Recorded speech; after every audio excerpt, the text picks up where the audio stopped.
Hi, good morning. Welcome back to the sanctuary. It's a joy to be back in person together. I'm about ready to go into church, but first thing I need to do is go ahead and put on my mask for safety. This will probably make it a little harder to understand me, but we'll muddle through together. Come on, let's go to church. So as I approach the door to the sanctuary, the first thing I have to remember is we're trying hard not to have surface contact with a bunch of people on the door handle.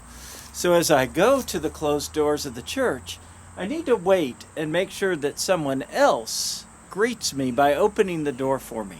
I'm going to show you how that works, playing both roles, so try not to be too confused over where I am. Good morning. Welcome to First Christian Church. We're ready to give you your little squirt of sanitizer to make sure that we're all as safe as can be. Even though we're not utilizing handshakes or hugs, but instead waves and air hugs, we still want to be safe. And this is one of the best tools we have available to us. So the greeter will give you a little squirt of hand sanitizer that you can then rub in. And remember that the greeter will also stand, I know what I'm doing, don't do what I'm doing right now, with the door as wide open as they can. So there's plenty of room for you to pass as you enter the building. Let's go on inside and see what's different. So the first thing you notice is there's lots of chairs missing. That's to create social distance. We don't want to move the chairs because they help us keep the distance we need to be safe during worship. Let's walk on in.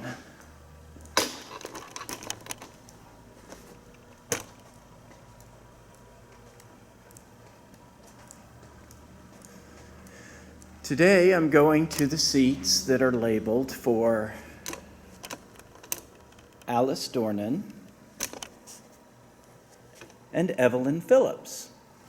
Now, you might be thinking to yourself, wait a minute, they don't live in the same household. How come their seats are together?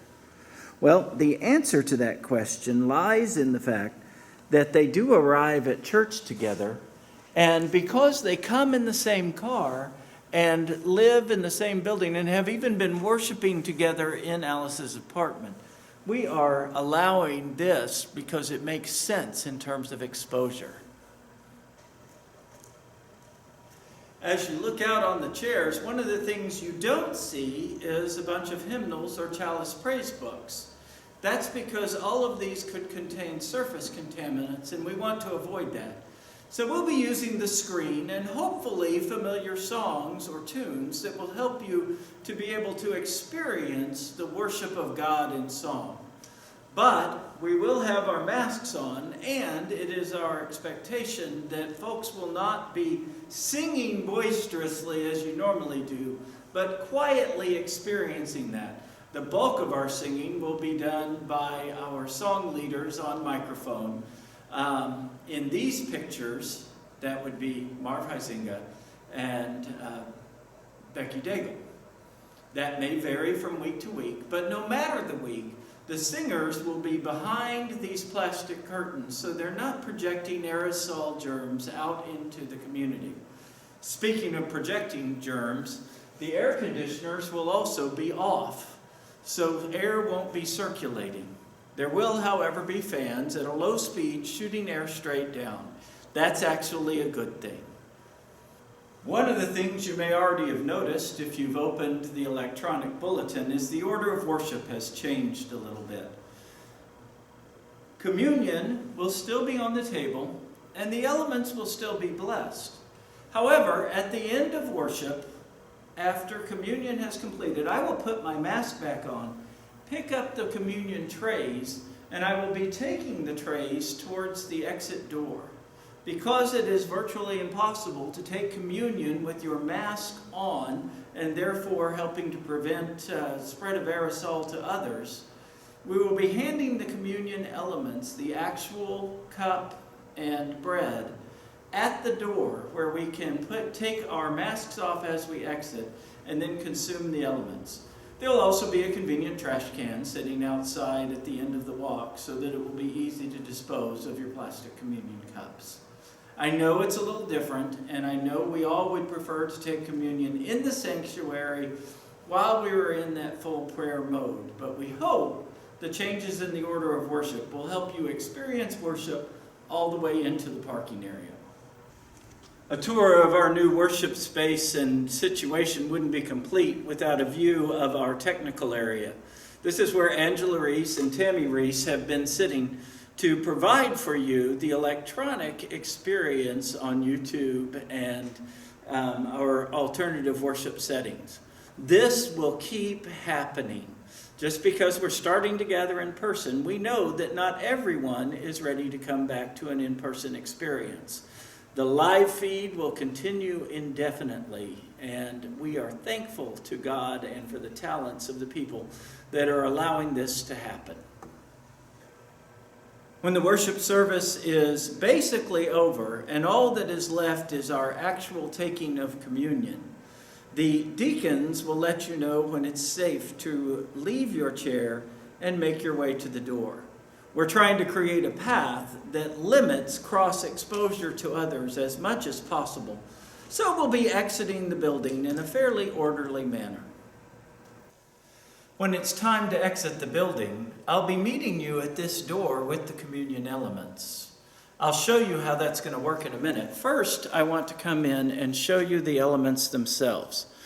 So when the time comes to take communion, you will come up and take just a cup out of the tray, not touching any of the other elements of the tray. Now, this is important because both of your communion elements are here in the cup. Hold on a second while I get a free hand. As you can see, I'm going to get really close here. If I lift the top cup, inside this cup is bread. Inside this cup is juice. You take the bread, you take the juice, can stack your cups back together and dispose of them outside. Of course, all of that will happen outside. So now I'm going to move outside again and show you what that looks like. So here we are again back on the outside of the church. This is where I will be standing with the door blocked like this and the tray extended so that you can take your communion elements as you exit the building. Now I'm going to play the role of worshiper that has taken the elements, and we will finish out. Now that I'm free of the building, I can separate my elements, take the bread, untouched by human hands, and remember Jesus. In the same way I can take the cup and give thanks to God for the creative presence we're experiencing in this moment. Now that I'm outside and free of my mask, I can choose to put it on or leave it off. But if the weather is appropriate, this also gives us a chance to enjoy some fellowship time with appropriate distances. Remember, the goal is always the same: to keep everyone safe, to be the church not directly affected by coronavirus or COVID-19, and to be the church that loves, respects, and protects one another enough to take these steps to be able to worship God together, but know that it's not completely safe to do everything the way we had done for now. I hope you've enjoyed this little preview video of what it's going to be like to come back to the sanctuary. And I look forward to seeing your smiling face in person. Well, at least this much of your smiling face. Thank you for watching. May God bless you as we prepare to come back together to God's sanctuary, to the house of God, where we can join together in worship. God bless you.